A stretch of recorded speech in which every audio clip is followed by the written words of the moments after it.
favorite month of the year.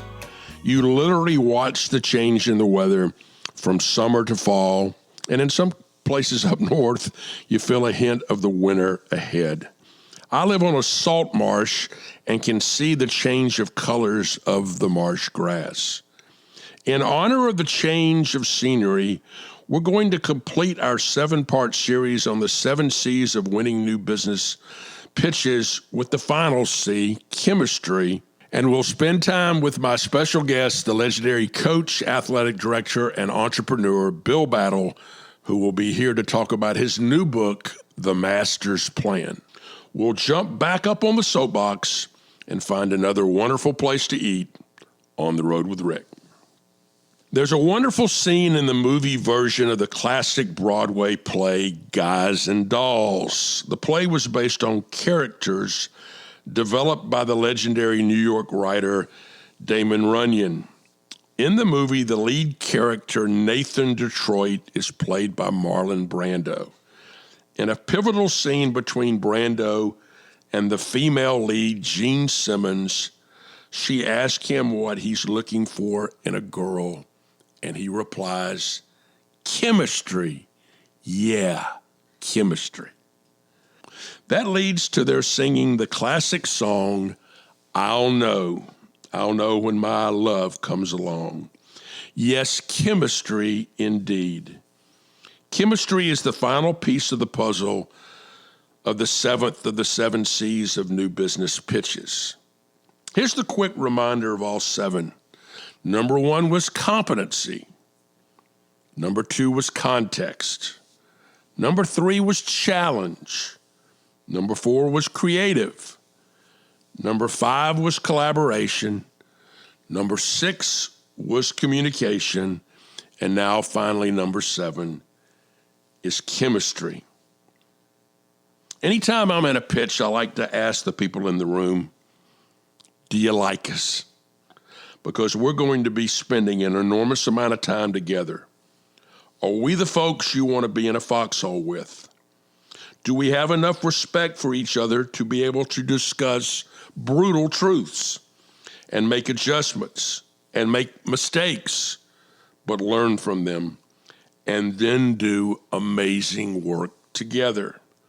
In other words, do we have great chemistry?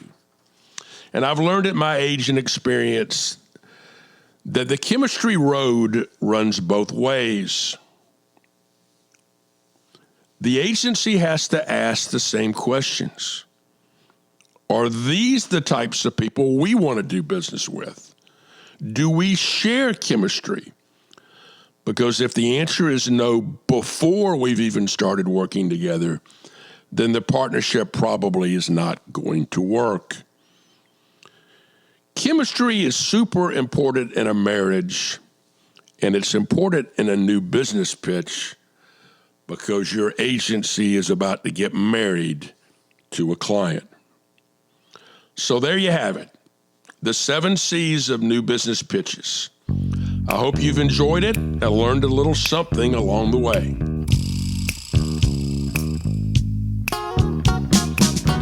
My very special guest knows a lot about chemistry. Maybe it's because he has so much chemistry himself in spades. Bill Battle is the classic American dream story. A tremendous college football student athlete, a winning college football coach, a successful athletic director at his alma mater, the University of Alabama, and last but certainly not least, a legendary businessman, entrepreneur, and innovator. We've had Bill once before on our show talking about his extraordinary career. Today, he joins us to talk about his new book, The Master's Plan. Let's welcome my dear friend, Bill Battle, once again to the bridge. Thank you again, Rick. I enjoyed our first podcast and have looked forward to doing this one. I watched last night on the SEC network a new special that I think Kenny Chesney produced about the great broadcasters of the SEC, the radio broadcasters. And I thought about you, your career overlapped so many of those legendary broadcasters. You played for Coach Bryant, and at that time, the the voice of Alabama was the legendary John Forney, and then you coached at Tennessee, and there's John Ward, and then you come full circle and you're athletic director at Alabama with Eli Gold, and then you worked with literally every SEC school with all the other great announcers at CLC, guys like Larry Munson and Jim Fife and Rod Bramlett at Auburn and so many others. It's kind of interesting to look back on that era and think about where you started and where you've come. Yeah, John Ward was great. He did my television show, and we did it at midnight. I think Coach Woodruff, my AD, better rate it at midnight than he would some other time. But Saturday night after the game, I went over across town to the radio station to do the Tennessee weekly broadcast. And John was the most organized guy I've ever met in my life. I would walk in, just a few hours after the game, and had visited with parents of prospects, and then went over to do the TV show. And John had a script already written, had the film edited, and because Tennessee is a long, narrow state, 600 miles from tip to tip, and he was so detail oriented that he didn't trust sending out the tapes or the film at that time to planes, and he had drivers that after he edited the film after the game, driving to Memphis and Nashville and Bristol and all the places that did our TV show. So John was great to work with. George Mooney was the voice of the Vols before him, and he was my handball buddy. He was 48 and I was 24. And when we played, when I was in town at the YMCA handball, we would come out of the 3 games to 21, and one of us would win 2 out of the 3, and the next time the other one would win. And we came out with wet T-shirts because of all the sweat. The funny thing, George had a toupee. And so when we would dress to go play handball, the last thing he'd take off was his toupee. And he'd have That's great. That's hilarious. Of course, Eli, we did NASCAR for a while too, and started NASCAR's program. And of course, Eli was the NASCAR broadcaster, and now he does a great job at Alabama, and it's good to be around him. So, there have been some great ones that I've had the opportunity to be with. A funny thing about how long I've been involved, when I left the conference, when I resigned as the athletic director, I got the SEC gave me a fishing a fly rod and reel, but they also gave me a plaque, and it said it talked about playing as a player and from 61 to or from 59 to 63, and then it talked about being at CLC from I guess when we started in 81, and then that went for so long, and then being the AD at Alabama, and then down below it said serving the SEC for 7 decades. So I thought it was a great plaque up until that point. You're like, well, who are they talking about for 7 decades? That can't be me. I mean, it's interesting. I think people have forgotten. Until Oklahoma and Georgia sued the NCAA back in '82, there was only one football game a week, and you were only allowed to be on once a year. With that monopoly, and that's why the radio was such a powerful thing, because all my memories were listening to games. Yeah, because no doubt. and you couldn't do that. I'm going to make you feel really old now. You mentioned 63. I was thinking last night.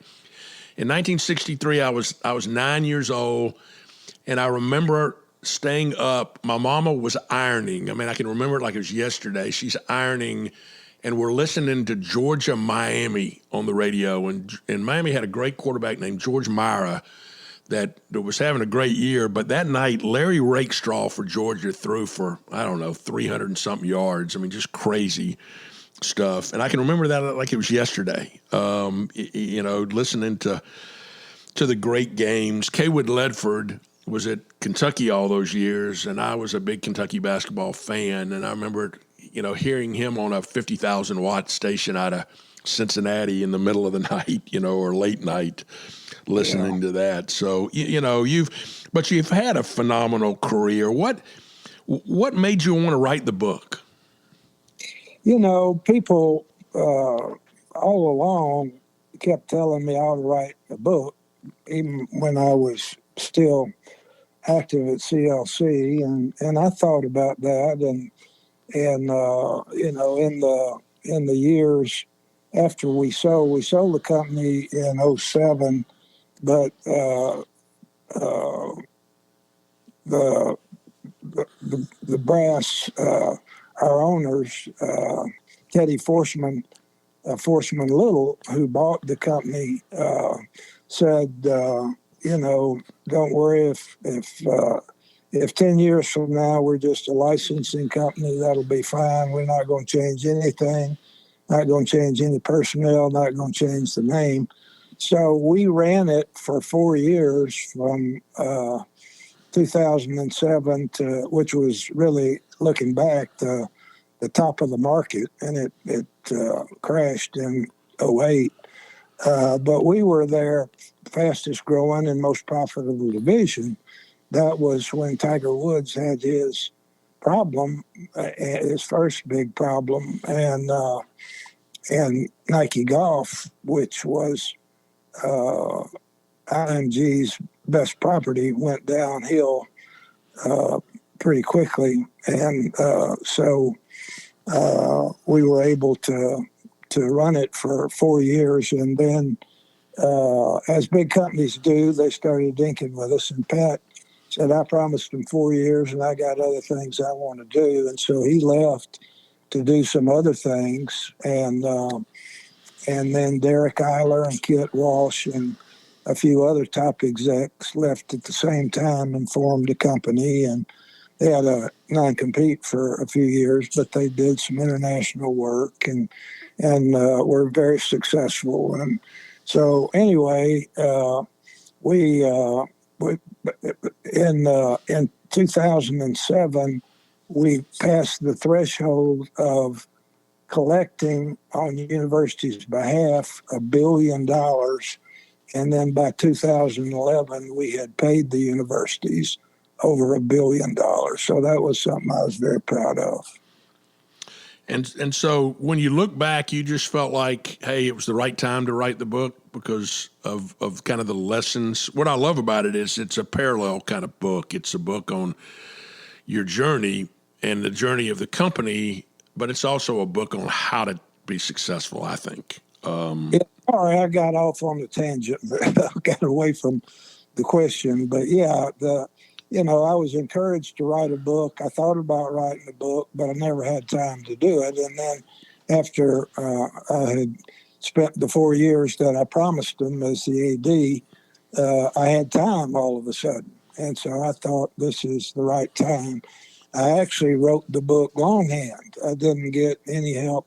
Well, I went to Alabama and got in their archives, and they've got old scrapbooks of articles back when I was a player, and then during the time I was the AD, and I had access to that. And Bud Ford at Tennessee gave me a lot of the historical games, and during my 11 years there.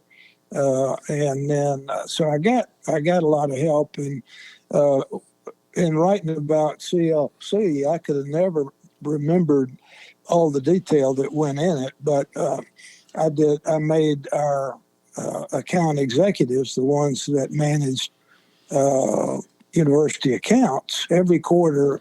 They had to do a quarterly report, and they had to tell them what they had done for them the year before. I mean, the quarter before the current quarter, and what they were going to do for them in the next quarter.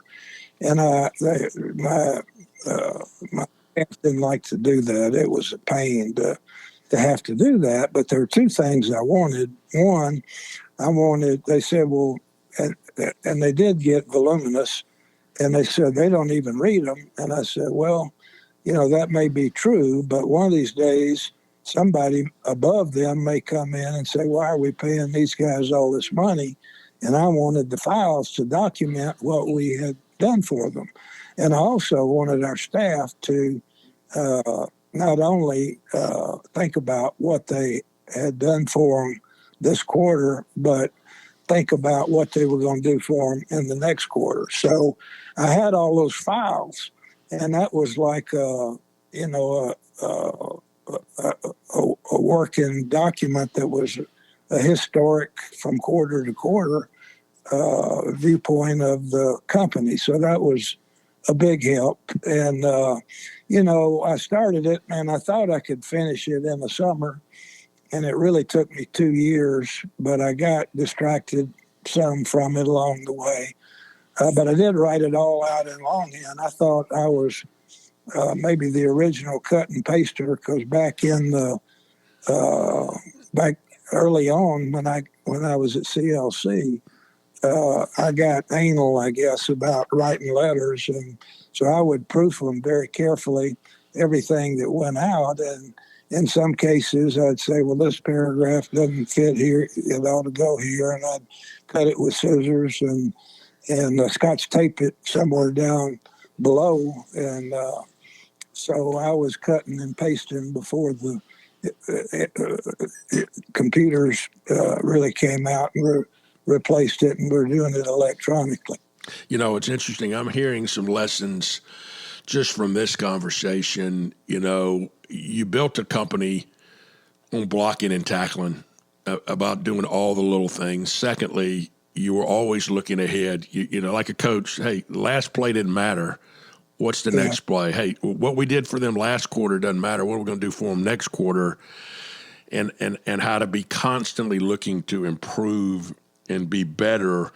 And then how do you go out and literally execute against that plan? And there's no place to hide, because you would say, look, whatever you did, I'm going to make you put it in writing. Yeah.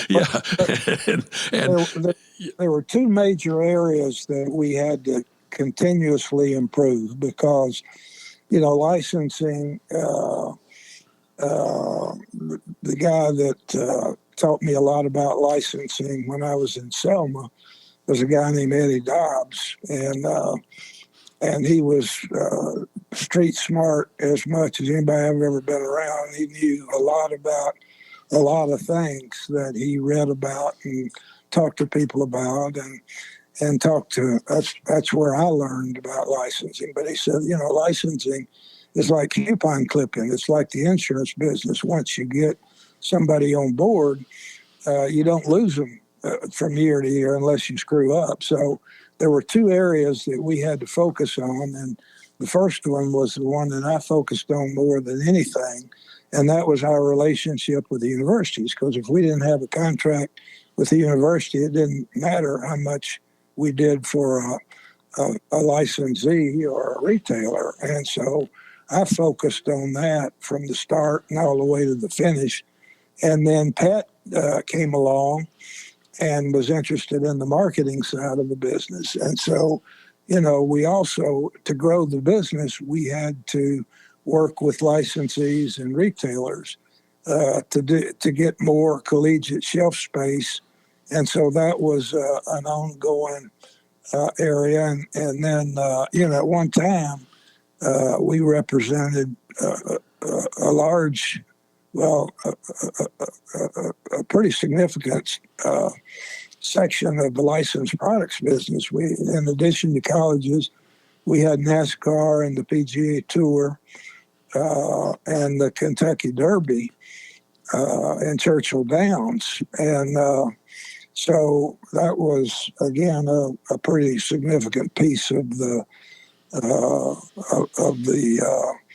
monthly reports that came out in the magazines. And so we, it was easy to take on a property like NASCAR because with the infrastructure we had built, it was like adding a university. Every time we added a university, we didn't have to hire a person. After a while, we may need to hire 5 people, but it wasn't a 1-to-1 ratio that we had up with. So we started NASCAR's program, and they told us if we ever paid them $500,000 in a year, we'd watch the Daytona 500 from the Bill France suite. And so in 5.5 years, we paid them $5 million, and they fired us and took it in the house because we built it up. Yeah, that's the classic case. We were having a conversation earlier today, Lindsey Collins, my producer, about what I call the woulda, shoulda, couldas. Yeah, we could have done that. Well, you didn't do that until we showed you how to do that. So there's a lot of that over the years. Bill, I've always felt like that CLC was an example of the American dream. You took an idea that I think you look back, the timing was incredible. 81, we're a year away from the NCAA losing that lawsuit, which led to the proliferation of, television broadcast and increased interest in collegiate athletics. I told somebody the other day, I said, only the NCAA could be wrong all the time. They've been on the wrong side of every issue. Charlotte said to me last night, she said, well, why did they restrict to 1 game a week? I said, because they thought no one would come to the games if they were on television. They didn't understand television might be the greatest mechanism to get more people to come to games, but they didn't. And then you got ESPN coming along at the same time. So you've got, proliferation of games on TV. You got ESPN as a network, and then y'all come along and go, wait a minute, wait. Schools are getting no royalties from their marks. And I'm seeing thousands of people wearing their marks. And so I just think it was the perfect time, but you still had to do it. I mean, you had to go out and make it happen. Well, it's interesting to think about. If you were going to build a $200 million company, the last place you would think you would want to start it is in a window company in Selma, Alabama. But the timing on that end was perfect too. Larry Striplin who was CEO and largest shareholder in the company, had sold a big job in Saudi Arabia. And in the 6 years that I spent in Selma, we went from 2 companies doing $12 million to 10 companies doing $60 million. So he went out and in those 10 companies, one of them was Odie Chrisman Golf Manufacturing, which was hickory shafted putters, very high quality. And Larry had caddied for Odie Sr. And so he thought if he could sell windows all over the world, he could sell putters. And that was a mistake. And so he was told, you can't, if you're going to get in the golf business, you can't do it with one product. You got to really get in the golf business. So in 3 years in Selma, I had moved from assistant to the president, which is trying to learn what was going on, to president of the window company, which was became the largest company because fueled by that Saudi Arabia job. And so one day, Larry called me and said, I'm going to meet with Jack Nicklaus Group, and I want you to come with me. So we went down and met with Jack's licensing guy. This was 1979. And I'd never heard of licensing, but it didn't take long in that meeting to figure out that Jack's heirs for generations would profit off of the Golden Bear logo and the Jack Nicklaus signature and the other things that Jack was doing. So we came away that day, this little company in Selma, this putter company, we came away with exclusive rights to all accessories, gloves and socks and all the non-apparel things, because Jack wasn't going to pro shops with his products. His licensees were going to big department stores, and they weren't fooling. But he wanted his stuff in the golf shop, so we fit that bill. And we also came away with Jack Nicklaus eyewear, which was sold to the ophthalmic trade. And so Eddie Dobbs, who was running the putter company and these licenses, understood licensing, and he went out and got the rights to Disney characters, and for not much money. And we learned a lot about licensing from the licensee's perspective. And so I was fascinated and would spend a lot of afternoons after work going out and having a beer with Eddie and seeing what he was doing. So the first year we paid Jack $75,000 in royalties. And I thought, well, why are we paying him Jack that much? And Eddie said, we're paying him 8% of sales, and the people we're selling to don't know us from Adam. And but they know the Jack Nicklaus name and the Golden Bear logo, and consumers the same. So it's well worth what we're paying him. So 2 years later, Coach Bryant came up. I was running a window company board meeting, and I had to go get Coach Bryant the holiday. We were walking up the stairs, and he said, "Oh, change agents. The guys in New York aren't doing anything for me." And that was IMG, the best licensing marketing company in the world. But they viewed Coach Bryant as a regional guy, and he probably was at that time. But and you talk about timing in 1981, if Coach Bryant won 9 games, or if Alabama won 9 games, Coach Bryant would be the winningest coach and pass Amos Alonzo Stagg with 315 victories. So the timing was great all around, with Coach Bryant changing agents, and we talked him into letting us manage his business, and the Jack Nicklaus learning curve that we got from both IMG and Nicklaus, and as well as what we were doing. We started going out and licensing Coach Bryant's, and that led to the meeting with Nicklaus, and then that led, we went out to the SEC and ACC, and Alabama and Ole Miss stepped up first, and then 7 of the 8 ACC schools at the time also stepped up. So we had 9 schools, and that was enough to learn the business. And then in 3 years, I decided it didn't need to be in Selma, Alabama. It needed to be in Atlanta. And so I bought out the rights and moved it to Atlanta. And there was a guy on the West Coast doing the same thing. And so I merged with him, and we were partners for 10 years. And then we bought him out of the domestic licensing. But that's how it all started. And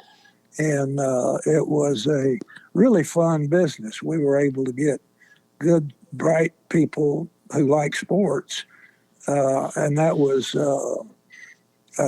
we were able to get some really good staff members. So it was a fun business, because we were always getting products in to approve, and there were some weird things that, as you can imagine, that people wanted to put college logos on, some of which were really good and some of them weren't so good, but it was a fun business.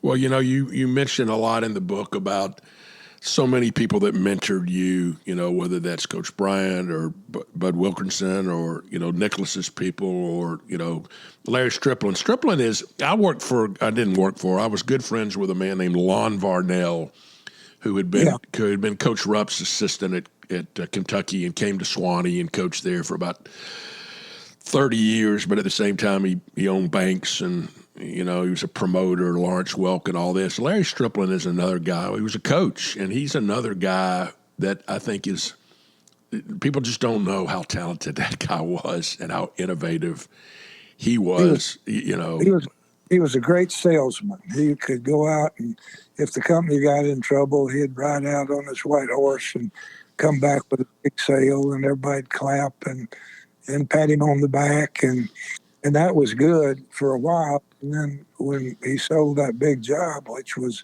incredible, our little company had spent he had gone, I think, 19 times. The architect was in Athens, Greece, and the owner was in Tabuk, Saudi Arabia. They were building a military city, and Larry had gotten our windows, which were uh, pretty sophisticated, energy efficient, and gotten our windows specified in the design. Uh, and so he had gone to Athens to meet with the architect and gone to the owner, or gone to Saudi Arabia to hold the hands of the owner, and uh, and it paid off in the end because the general contractor that we were in bed with, that if he got the job, we got it, and we thought an English general contractor was going to get it, but a German general contractor got the overall uh, construction job, and so they tried every way in the world to get us out. And at the end of the day, right before we were going to give up, they gave up, and Larry came back with a $42.5 million contract and $8 million in front money, and the window company had only grossed $5 million a year before. Wow. You needed a bigger boat at that point, didn't you? I mean, We had a tiger by the tail, and we also had installed the job, and it was more. Windows were about 25% of the job, but doors and fixed glass and vents and louvers and everything. A lot of things came in that window package, and we had to send our plant manager, who knew more about windows than anybody, over to Saudi Arabia to prepare for getting all the jobs. We were ordering glass and doors and vents and louvers from people all over the world to produce that job, and we did a great job of handling it. And Arden McKenzie, who was George Wallace's secretary for years, Larry had hired her, and she oversaw all the administrative side of that job and of our company, and did a great job in doing that. And there were two other guys that were really instrumental, and one was Ken Jinks. He was a technical guy who came with the company that Larry bought, that had the window, the uh, commercial aluminum window that you could open the window and swing it to the inside and clean it. And you could also open the two panes of glass to clean if you needed to, but you rarely needed to do that. But they were two people that came with the company. Larry Jones, who was our manufacturing guy that we sent to Saudi Arabia, and he did a great job of installation, which I thought was a real challenge. But our company did a great job of managing that. We were the guppy that swallowed the whale, but that obviously took us from being a small company to a good medium-sized company that now was able to do a better job in the domestic market, which was a good thing. And so anyway, I got a great business education in the 6 years I was there that was very helpful to me. And timing in so many things. And I've told this story, I'm sure, in my last podcast, but the name of the book is The Master's Plan. And the way that came about is that, I never wanted to be an athletic director. And then I decided that if I didn't take the job that they were asking me to take to replace my teammate and longtime friend Mel Moore, who had taken a serious turn for the worse in a lung disease issue that he had. And so I decided if I didn't do it, I would regret it. And so I got the call on Sunday about taking the job. I went over and met with them on Tuesday, went back and met with them on Friday, and then decided that I was going to do it by the next Sunday. So I stayed. Well, I went back home for a week, and then we had the press conference late the next week. And after the press conference, when I accepted the job, I stayed in Tuscaloosa, and Mary had to go back home and figure out how to sell her house and prepare for the move. And it was an event that turned both of our lives upside down. But in the end, it was a great thing. And but anyway, I was coming. I went home for the weekend a few weeks later, and I went to Atlanta. And I was driving back to Tuscaloosa, and my cell phone rang, and it was Leroy Mullins. Leroy was a trainer, assistant trainer on our staff at Tennessee when I was the coach there, and he had left to take the head job at Ole Miss. And so he said, Coach, I'm so glad you're going to be working with young people again. And I said, well, Leroy, that wasn't in my master plan. And he said, well, it was in the master's plan. And when I thought back, there were so many things that I thought were divine intervention that took place to get me back to the Alabama job, and then things that happened after I got there. And as I look back at my life, and you talk about timing, Rick, the timing was right in so many things that I did. But it was, I strongly believe there is a plan, but you have to be on the lookout for the opportunities that come and take advantage of them.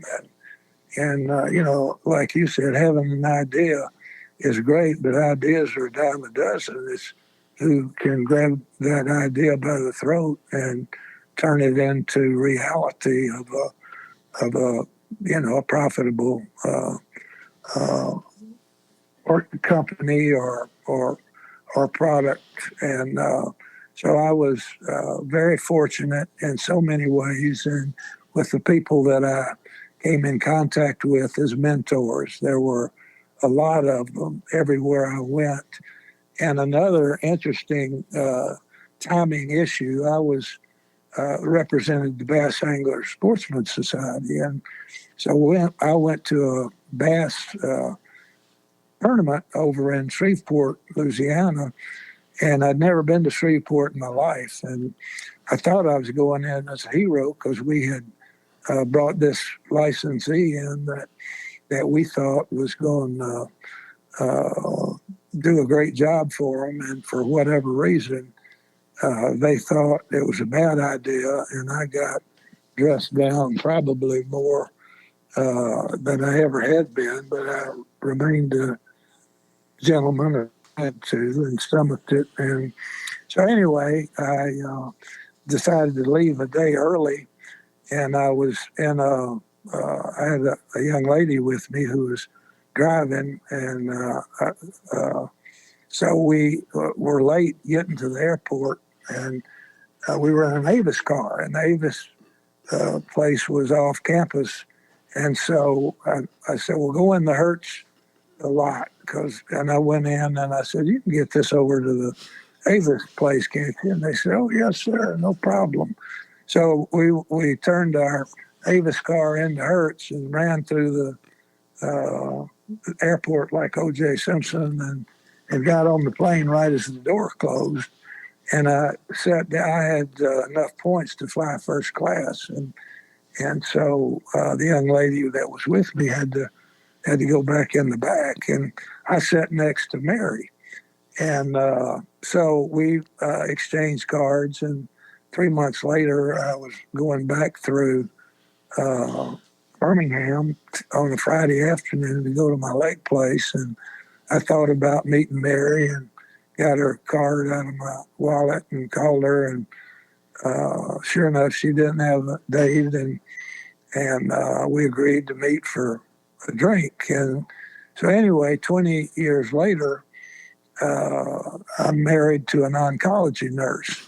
And who would have thought? And she had quit practicing, but she has still kept her license active even to today. But that was one of the great timing issues that has had a great impact on my life, because she's been a wonderful thing to me, not only as a wife, but as my medical advisor. And in today's healthcare system, which is pretty complex, if you got any serious problems, you need an advocate to get you through it. And she's been great at doing that. Well, I've got a business partner named Ron Cook in Nashville, and Ron's a Church of Christ minister's son who was the dean of men at David Lipscomb for years. Ron has a great line. He said, coincidence is when God chooses to be anonymous. I love that line. I mean, and then you think about all the forks in the road, and you look back and you go, there was a master's plan. There, I could not have done this. There's too many coincidences. There are too many people I met at this period or that period that leads it. I'll tell you one more story about Ron. He ran a thing called the NFL Quarterback Legends. He'd represented about 34 of the legendary NFL quarterbacks, Bart Starr and Johnny Unitas and Kenny Stabler. In fact, Ron did Kenny's funeral, did the eulogy at Kenny's funeral. But he said they were doing a deal down at Disney, and there was a guy named Phil Lingell down at Disney at the time. And Ron said, I want to call it Football Fantasia. And Phil laughed and said, well, you can't do that. We own that name. And he goes, well, if I find it in the dictionary, do I get to do it? And he said, yeah, of course you do, but you're not going to find it in the dictionary. Pulled out the dictionary, and there it was, Fantasia. He's got a plaque that's got Mickey's ears with Football Fantasia and the NFL Quarterback Club. It's really kind of interesting. Bill, I want to say this about your career. I never met anybody at CLC I didn't like. I mean, like really liked. You just hired not only talented, competent people, but good people. I mean, really, really good people. Some of those are still my dear friends. I still admire, the Kit Walshes and the Derek Eilers and the Jennifer Blackmans and the Corey Mosses. I mean, just, you just hired great people. And I think there was a joy in working with people that are just good people, and I told somebody this week. I said, there's an analogy, and I could be wrong, but it seems like Nick Saban just doesn't recruit any bad kids. I mean, it's like Alabama's they got talented football players, but they're all good kids. And I think you win with good people. Yeah, there's no doubt about that, Rick. And that wasn't, when I was the AD, when I first got there, Nick had some problems with, Alvin Kamara was a signee for us, and Nick really kicked him off the team. And you got to be bad to for Nick to kick you off the team as a player, because he always believed that he could save them. Even the bad actors. But he had some problems with early on with I think character people that he signed that were good players, and weren't the kind of players that fit into that system. And he got better at that. Not that he wasn't good at it all along, but he was really frustrated a few years with the players and their entitlement attitudes. And you can have great players, and you can have divided teams because of great players that aren't getting enough time and have the I've always believed, and I learned a great lesson: leaders lead. And if you're a manager of people, and if you don't get them to believe, particularly your senior people, if you don't get them to believe what you want them to believe, they're going to lead in a different direction. And I had that happen. I didn't do a great job of that at Tennessee when I was the head coach, my 7 years there. But I did a great job of that at CLC, and not only getting the right people on the bus, but making sure they understood their roles, and getting the senior leaders to buy into what we wanted to do. And they did a great job of taking it on down the line and the different levels that we had. And so the proudest thing that I had after leaving the company was the culture that we built. Not only did we have really good people, but they were all comfortable in their roles. And again, we wanted them to act like owners, and they did. And in terms of watching expenses, every dollar that you get from the sale, you might get 15% of it that goes to the bottom line. If you're lucky, maybe less than that. But every dollar that you save, a dollar goes to the bottom line. So that's as important as anything in building the culture of your organization, is that they do feel like owners, and we were successful in doing that. And the Pat Battles and Derek Eilers and Kit Walsh's, Catherine Singers, and a lot of those that were senior leaders really bought in and made sure that those that they worked with and people that reported to them had the same values. Well, that's a great place for us to leave today. I could talk for hours about the book. The book is The Master's Plan. I got my copy on Amazon. Bill, where else can people find the book? They can get it. Barnes & Noble in Tuscaloosa has it. The Barnes & Nobles and the other big bookstore, Paulette, I'm sure has it. They can, Amazon.com, Whitman Publishing is another place that they can buy it direct. Well, listen, I appreciate you being with me today. The book is The Master's Plan. Make sure you guys go out and get it. And I can't thank you enough, Bill, for being with us today from the bridge.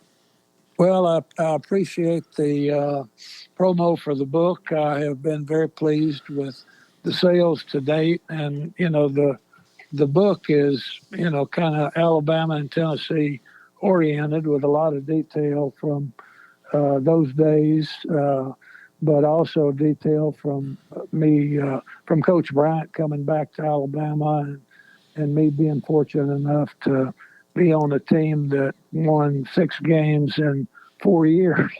The high school newspaper headlines read, West Indians successful grid season 4-4-1, and winning 4 games was a big deal in that year. And to be able to go to Alabama on a scholarship, and the relationship with Coach Bryant and where that led was pretty amazing. So I think there are a lot of lessons that people could learn from different places in my life that I wrote about in the book, but especially those interested in business in the write-up on CLC. So thanks for your time, Rick, and as always, It's great talking to you, and give Charlotte our best. I'll do it. And you do the same for Mary. And we got to go fishing soon. We're going to figure All that right, out. All right. that's a good deal. Call me when the fish are biting, and we're kind of footloose and fancy free for the most part. So we'll try to make that happen. I like it. All right. I'll talk to you soon. Thanks again, Bill. Bye-bye. Okay, take care. Bye.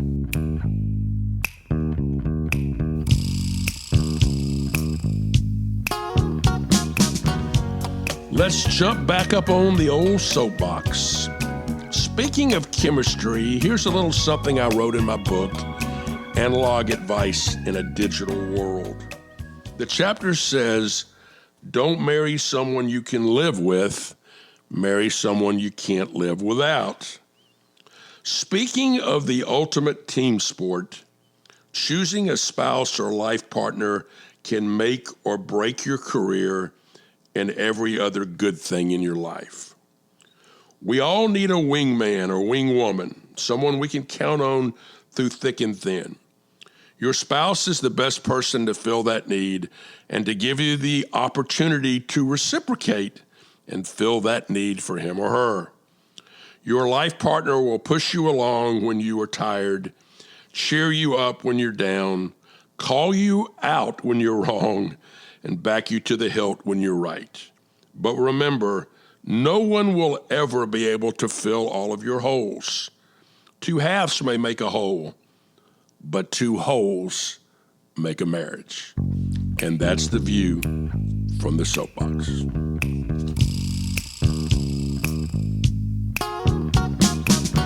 As always, we'll close with a terrific place to eat on the road with Rick. Now, I have a great friend named Tom Pierce. Tom, for years, was down in Louisiana, in Lafayette, at the University of Louisiana, and has recently relocated to Fayetteville, Arkansas. Tom's back in graduate school at age 65, getting a master's degree and doing a lot of really cool things. But when he lived down in Lafayette, he took me one night to a great restaurant called Charlie G's.